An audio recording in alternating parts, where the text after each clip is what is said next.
Hola, ¿qué tal? Saludos, bienvenidos.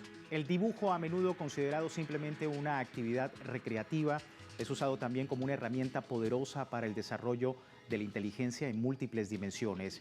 Desde la infancia hasta la edad adulta, el acto de dibujar estimula procesos cognitivos esenciales, fomenta la creatividad y también mejora la capacidad de comunicación. Vamos a hablar de esto hoy en Texto y Contexto, el dibujo como herramienta para el desarrollo de la inteligencia. Soy Luis Francisco Blandón, bienvenidos.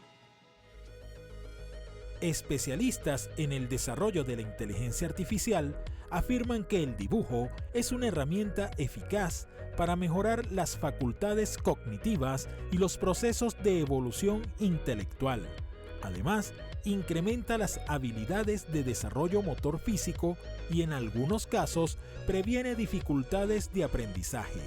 ¿Cómo lograr que el dibujo sea masificado en la educación formal?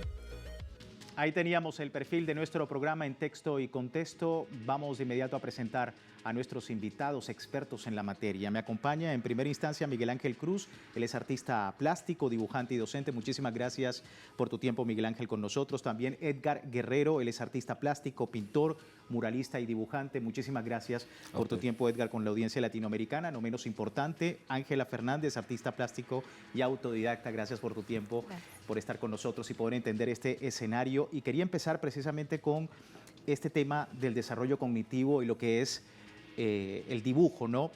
Desde tu experiencia, Miguel Ángel, ¿has podido observar algún indicio, alguna evidencia entre el dibujo y la posibilidad de desarrollar la inteligencia, sobre todo en los niños que aprenden dibujo? Claro, bueno, desde la historia se ha venido viendo desde Miguel Ángel, Buonarroti o Leonardo da Vinci, siempre han habido herramientas para dibujar o para facilitar el dibujo.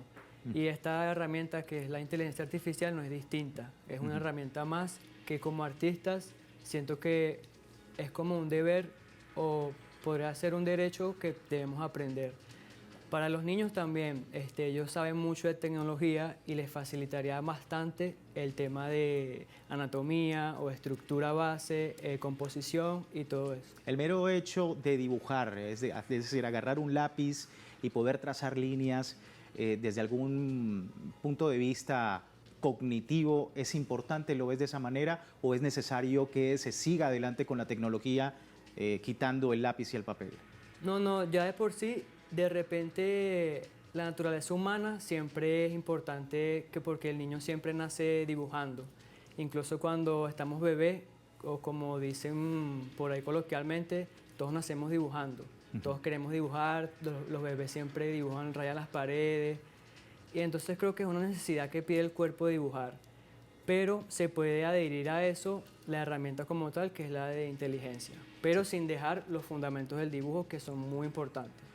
Edgar, fundamentos del dibujo y la evidencia que tú has visto entre el desarrollo cognitivo y esa esencia, ¿no?, de tener todos el mero hecho de dibujar en un papel. Bueno, yo lo explicaría así igual, haciendo un seguimiento de lo que está diciendo Miguel Ángel, es que el dibujo como tal, como las matemáticas, es un lenguaje universal. Y como lenguaje universal, bueno, se manifiesta solo y dentro de las 12 inteligencias que existen, desarrolla la inteligencia pictórica y la inteligencia espacial sobre todo. El dibujo inclusive dentro de las artes es más elevado que cualquier otra arte porque absolutamente, póngale un ejemplo todos aquí en el escenario, absolutamente cada objeto que tú tienes, hasta los lentes que tienes puestos, fueron dibujados y medidos, siempre todo es dibujado. Escribir es dibujar. ¿Por qué para la infancia es importante eso? Porque en el proceso de desarrollo del niño, que tiene lo que llamamos un pensamiento concreto, lo va a ayudar a expresarse. Bien, si no maneja las palabras, no maneja los códigos verbales, que maneja el pensamiento abstracto cuando está más grandecito, sí lo puede elevar a través del color y a través del dibujo. Es por eso que el dibujo en los niños es importantísimo para el desarrollo cognitivo. Sí, Ángela, tu experiencia y lo que has podido ver sobre la posibilidad de que el dibujo sea implementado para el desarrollo de la inteligencia y sobre todo en los niños. Sí, bueno, creo que sería fundamental en el trato para los niños, en el trato pedagógico, ya que, como dice el compañero, es una naturaleza que tenemos. y es bastante importante para los niños, sobre todo ahorita con estas nuevas patologías que se ven en niños con TDA, autismo, incluso problemas motores. El dibujo es un ayudante, o sea, es terapéutico, realmente es terapéutico, y los niños de verdad se sienten en sus aguas, como un pez en el agua, se sienten muy bien, se desarrollan, se expresan, y sí, debería ser, bueno, yo creo que de hecho es, siempre en kinder o en preescolar, siempre están las témperas, las tizas, los niños siempre están jugando con plastilina, porque es parte fundamental del desarrollo cognitivo y motor del niño.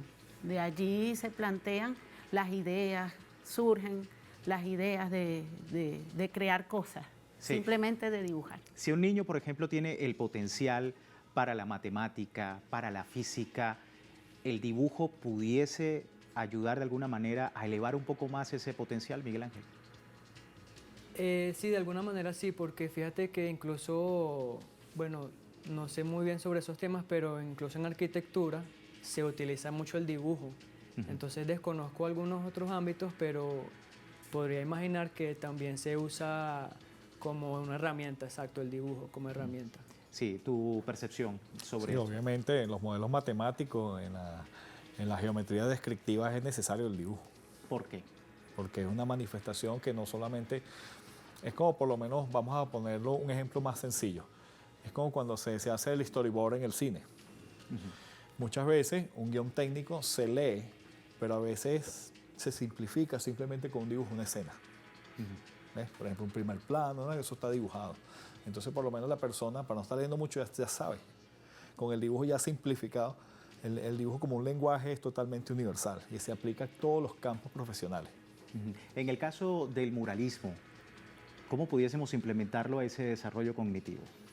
El muralismo es interesante porque es un tipo de oficio, digamos que es bastante efímero, pero también es interesante porque el artista generalmente trabaja a escalas.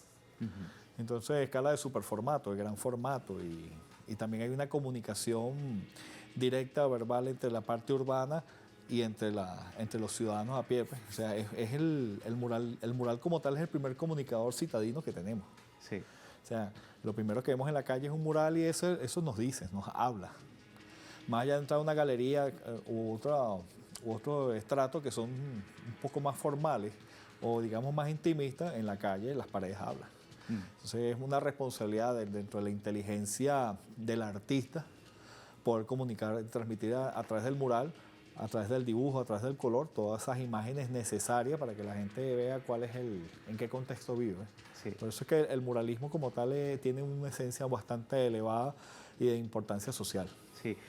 Decías que las paredes hablan y sobre todo en nuestros pueblos latinoamericanos. Sí, señor. Quería preguntarte, Ángela, que has tenido también la posibilidad de hacer graffiti. El graffiti obviamente requiere no solamente de un estudio sobre lo que se va a decir en el graffiti, tienes que tener también el contexto espacial, social. En este caso, ¿cómo ves la posibilidad de que el graffiti también se incluya dentro de todo este contexto del desarrollo cognitivo? Sí, bueno, el graffiti tiene un tiempo, tiene un momento específico en la historia de los pueblos. Es más que todo como coyuntural. Y de hecho, nuestros jóvenes utilizan el graffiti para hacerse notar en sus comunidades. Mira, este soy yo, ¿no? Algunos casos, toman en alguna alguna pared. manera puede ser un arte marginado en algunos países, Sí, sí, ¿correcto? es marginado. Y hay, por supuesto, una gran conciencia dentro de nuestros pueblos para poder hacer graffiti. Claro, sí, sí. De hecho, es un tema como más contestatario, ¿no? Del graffiti también deviene el mural, ¿ves? Que es el tema más artístico, y para incluir a esos muchachos también que hacen sus grafitis. Hay unos que están como quizás se encajonan mucho en el tema del graffiti.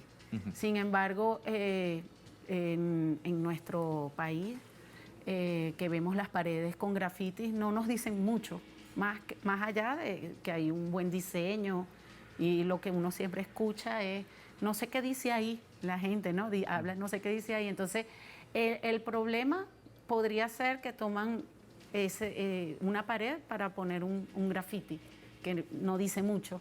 Pero si tomamos a esos muchachos que ya están demostrando que tienen una agilidad para la pintura, para pintar, para hacer un graffiti con un spray, oye, es bueno que como que den el paso más allá, ¿no? De hacer ¿Qué hace falta algo. para que ese paso se dé? Wow. El paso que hace falta sería más, quizás, educación artística, más que educación práctica. Práctica o quizás una intervención escolar o en los liceos. Este muchacho hace graffiti, hace esto. Bueno, vamos a ponerlos a pintar el prócer del nombre del liceo, por ejemplo. Sí. ¿Ves? Cosas que lo estimulen a salir de ese encajonamiento, porque es un encajonamiento también. Sí. ¿Ves? Que el muchacho quede allí, a veces crecen y lo que siguen es haciendo graffiti. Entonces, oye, es como una pérdida de recursos cuando hay un artista encajonado allí. Interesante visión. Vamos a una breve pausa en texto y contexto, hoy hablando del dibujo y cómo esta herramienta puede ser tan poderosa para el desarrollo de la inteligencia. Vamos a una breve pausa y ya regresamos.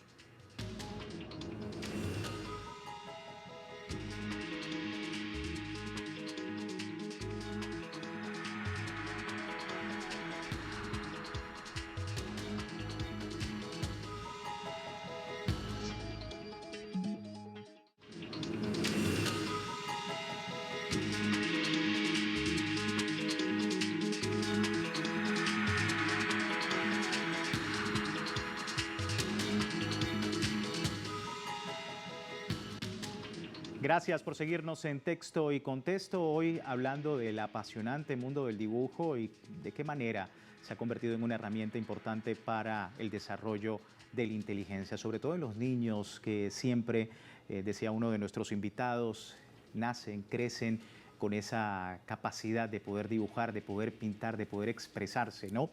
Y precisamente desde ese punto de vista quería seguir haciendo las preguntas, Miguel Ángel. ¿Cómo involucrar a más gente y desde tu experiencia, ¿no? ¿Cómo estás viendo la manera en que en nuestros pueblos, sobre todo en Latinoamérica, tratamos de fomentar esa habilidad artística? Porque mucha gente dirá, es que yo no dibujo muy bien, yo a lo mejor no me dedico a eso, sin embargo, el mero hecho de dibujar también puede ser una herramienta positiva para otros contextos de la vida. Desde tu experiencia, ¿cómo has visto esa posibilidad y con personas que son incluso reticentes a eso? Claro, sí, como docente, que ya tengo no mucha experiencia, pero sí tengo ya tiempo observando esos casos que tú me dices, nos llega ciertamente gente o personas que nos dicen, yo quiero aprender, pero estoy muy joven o muy de mayor edad, puedo aprender, y nosotros le decimos que claro que sí, nunca es tarde para aprender a dibujar, y como dice mi compañera aquí, es terapéutico, ayuda mucho. Nos han venido personas de cualquier tipo, con cualquier tipo de trabajo, perdón, y nada, siempre quieren como ese desahogo. Entonces es bastante importante que se implementen lo que dice ella, la educación, todo parte de la educación, academias, escuelas de arte, son súper importantes. Una educación que empieza desde la propia familia, ¿no? Es decir, que haya un apoyo integral de la familia, docencia, para poder cultivar un poco más el dibujo. Claro, claro que sí, es muy importante. En mi caso, obviamente, me apoyaron mucho y eso fomentó aún más el incentivo que yo tuve. Pero ayudaría bastante lo que es las academias, las escuelas de dibujo. Eso ayuda bastante. Edgar, desde tu postura y de tu experiencia, si yo, por ejemplo, soy una persona que no le gusta el dibujo, yo no sé dibujar, pero sin embargo esto como valor terapéutico, como valor reflexivo, como valor artístico, me puede ayudar en otros contextos. ¿Qué pudieses o qué técnica pudieses tú aconsejarme que haga? Bueno, yo por lo menos yo tengo un lema. Mi lema es el arte rescata, empezando por allí. Okay. Y bueno, en mi experiencia me he conseguido con personas que parten totalmente de cero. Digamos que el dibujo es como la música, como tocar un instrumento musical, necesitas desarrollarlo e ir practicando. El dibujo nunca para realmente. O sea, la gente que se dedica a dibujar como profesión, eso nunca termina de aprender. De hecho, en Japón, una vez sacaron una estadística que para que un dibujante empiece más o menos a tener nociones de ser un buen dibujante, debe haber pasado por unos 4.000 dibujos regulares y malos. O sea, en esa estadística. Entonces, lo que yo creo es que, bueno, como tú me estás diciendo de cómo yo comienzo, usualmente a las personas, yo los enseño a construir, lo que llama el dibujo constructivo. Es parte de la parte geométrica, porque el geometrismo se aplica a todas las partes, hasta el cuerpo humano. O sea, todo tiene una medición. Para la persona por lo menos llegue a tener una idea, empezando de reconocer el formato, donde va a pintar el soporte, o donde va a dibujar, y bueno, y ahí poco a poco va decantando la metodología para poder llegar a las proporciones de lo que quiere hacer. Entonces, la gente una vez que le cae, como dice, le cae la locha, entonces, empieza a darle o sea, ya tiene, el dibujo necesita realmente una metodología. Y como lo está diciendo mi amigo Miguel Ángel, nosotros estamos ahorita en desarrollar, o debemos desarrollar, una metodología general que le llegue tanto a las instituciones, a las escuelas, inclusive a los institutos universitarios, porque el dibujo se puede ejercitar a cualquier edad, inclusive despierta otras nociones que las personas no sabían cómo expresar desde allí. Sí. Entonces yo creo que nos hace falta una metodología, así como una metodología universal como la de Lumi, como de otros, el hombre de Vitruvio de Da Vinci. Esos son logros que se han dado de generaciones en generaciones.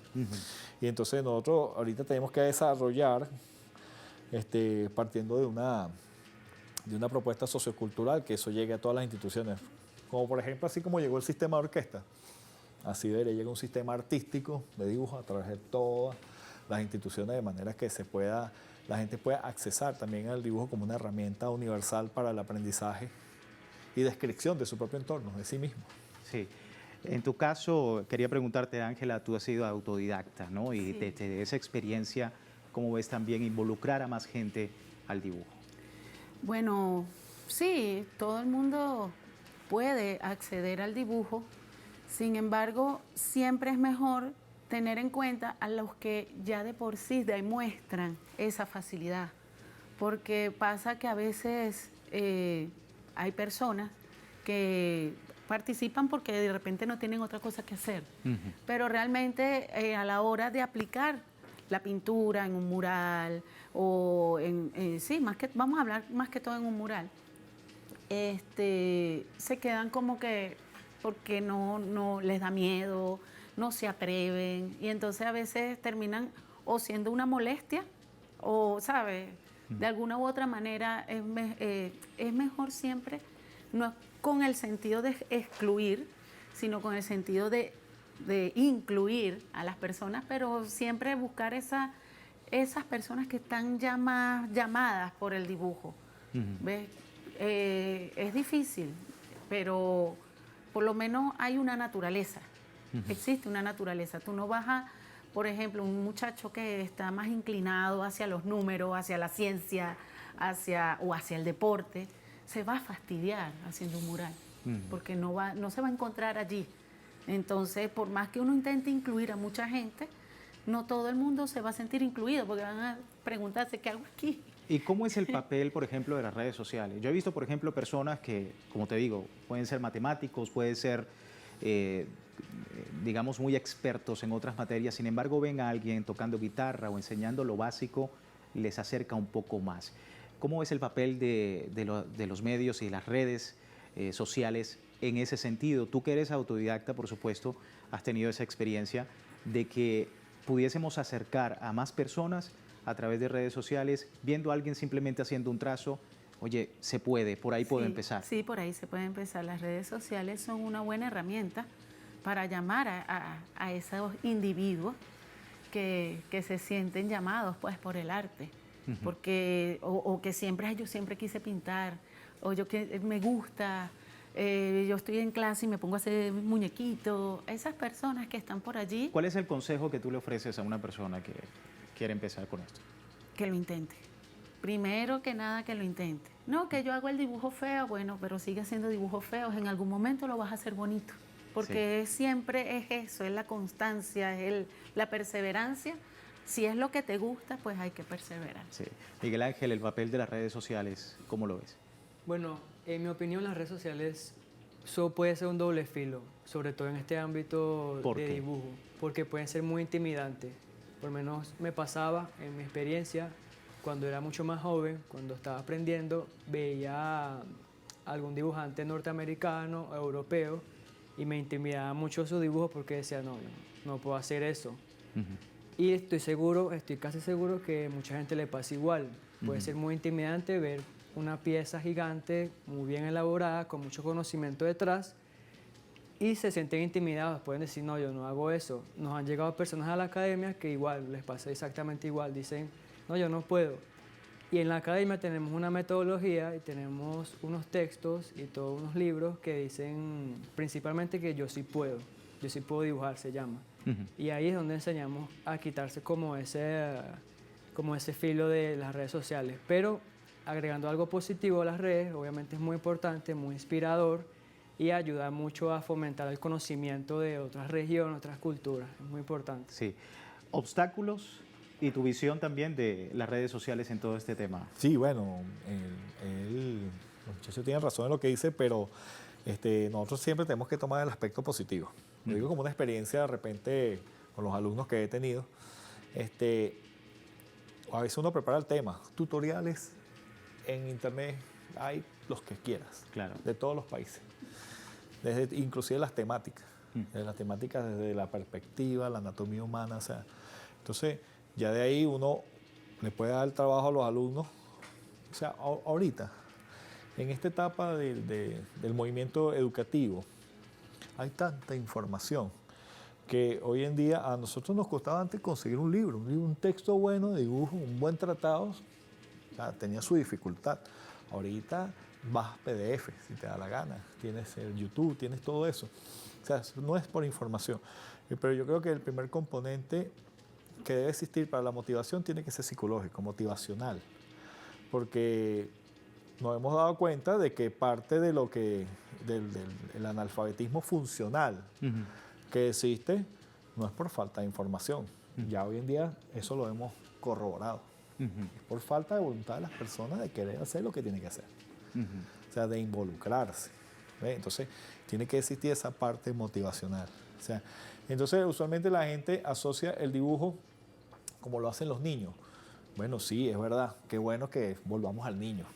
Si volvemos al niño, nos recreamos. Y si nos recreamos, estamos disfrutando el momento. Yo creo que hay una parte que debemos rescatar de todo eso. Y entonces, bueno, no dejar que las redes nos intimiden y el profesionalismo y tomarlo de la mejor manera. Si uno ve un artista que tiene un nivel muy superior, entonces uno puede decir, yo puedo llegar allá. ¿Ves? Como con el método. Entonces, yo sí puedo, como el método que tiene que ellos imparten en la escuela. O sea, es la visión que tengamos para poder transmitir ese conocimiento. Visión y ejemplo importantes dentro del tema del dibujo para poder ser una herramienta importante en todo este proceso, sobre todo el proceso cognitivo de inteligencia, desde los niños hasta la edad adulta, como decimos en este programa, precisamente no importa la edad para usted empezar a dibujar. Quiero agradecerles a ustedes por haber estado acá en nuestro estudio y también en sus casas. Contáctenos @telesurtv.net, siempre allí el feedback entre ustedes y nosotros sobre este y otros temas acá en Texto y Contexto. Se me termina el tiempo, les agradezco muchísimas gracias por dejarnos entrar a sus hogares. Será hasta una nueva oportunidad.